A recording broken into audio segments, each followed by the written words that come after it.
Hello friends, आपका एक बार फिर से स्वागत है हमारे यूट्यूब चैनल जीनियस दीक्षा में। आज हम बात करने जा रहे हैं राजस्थान के अलवर के भूतिया किले भानगढ़ के बारे में। वैसे तो भानगढ़ किले के तबाह होने के बारे में बहुत सी कहानियां हैं, लेकिन आज हम आपको वो कहानी बताने जा रहे हैं जो सबसे ज्यादा प्रचलित है और जिसमें लोग सबसे ज्यादा विश्वास करते हैं।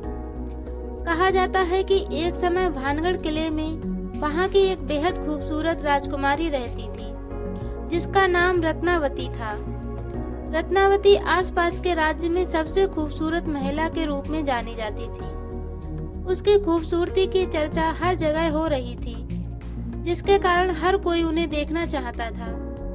कहा जाता है कि एक दिन रानी रत्नावती अपनी सहेलियों के साथ भानगढ़ के बाजार में घूमने के लिए निकली थी। वह पूरे बाजार में घूम रही थी, कभी कपड़ों की दुकान पर तो कभी चूड़ियों की दुकान पर, और आखिर में वह एक इत्र की दुकान पर पहुंची। राजकुमारी को इत्र बहुत पसंद था, इसीलिए वह तरह तरह के इत्र देख रही थी। इसी बीच एक व्यक्ति की नजर उन पर पड़ी, जिसका नाम था सिंधिया सेवड़ा। वह राजकुमारी को एकटक निगाहों से देखे ही जा रहा था, मानो उसने किसी अप्सरा को देख लिया हो। उसे पहली ही नजर में रानी रत्नावती की खूबसूरती से प्यार हो गया। कहा जाता है कि वह अपने समय का सबसे बड़ा तांत्रिक था, जो कि अपने काले जादू से किसी को भी अपने बस में कर सकता था।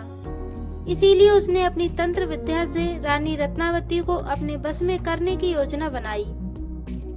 और जब एक दिन रानी रत्नावती की एक दासी, जो रत्नावती का श्रृंगार करती थी और उसकी सबसे खास दासी थी, उसे जब सिंधिया तांत्रिक ने देखा तो उसने एक इत्र की शीशी पर वशीकरण करके उस दासी को देते हुए कहा कि यह एक बहुत ही अच्छा और खुशबूदार इत्र है, यह रानी रत्नावती को दे देना। मुझे उम्मीद है कि इसकी खुशबू रानी को पसंद आएगी। इस पर उस दासी ने वो इत्र की बोतल उस तांत्रिक से ले ली, पर उसे उस पर शक हो गया, इसीलिए वह उस इत्र को अपने साथ ले तो आई, पर रानी रत्नावती को सारी बात बताई कि यह इत्र मुझे जिस व्यक्ति ने दिया है वह एक बहुत बड़ा तांत्रिक है। जब रानी रत्नावती ने दासी की सारी बातें सुनी तो उसने उस इत्र की बोतल को एक बड़ी सी चट्टान पर जोर से फेंका, जिससे इत्र की शीशी टूट गई और सारा इत्र उस चट्टान पर बिखर गया। और जैसे ही वह इत्र चट्टान पर गिरा तो वह चट्टान लुढ़कते हुए सीधे सिंधिया तांत्रिक के पास जा पहुंची, जिसके नीचे दबने से उस तांत्रिक की मौत हो गई।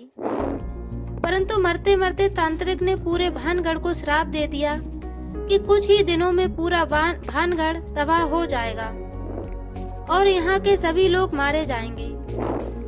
तांत्रिक की इस बात में कितना सच था यह तो किसी को नहीं पता था, लेकिन कुछ ही महीनों बाद भानगढ़ और अजबगढ़ राज्य में युद्ध हो गया था, जिसके कारण वहां के सभी व्यक्ति मारे गए और इसमें राजकुमारी रत्नावती की भी मृत्यु हो गई और पूरा भानगढ़ सुनसान हो गया था।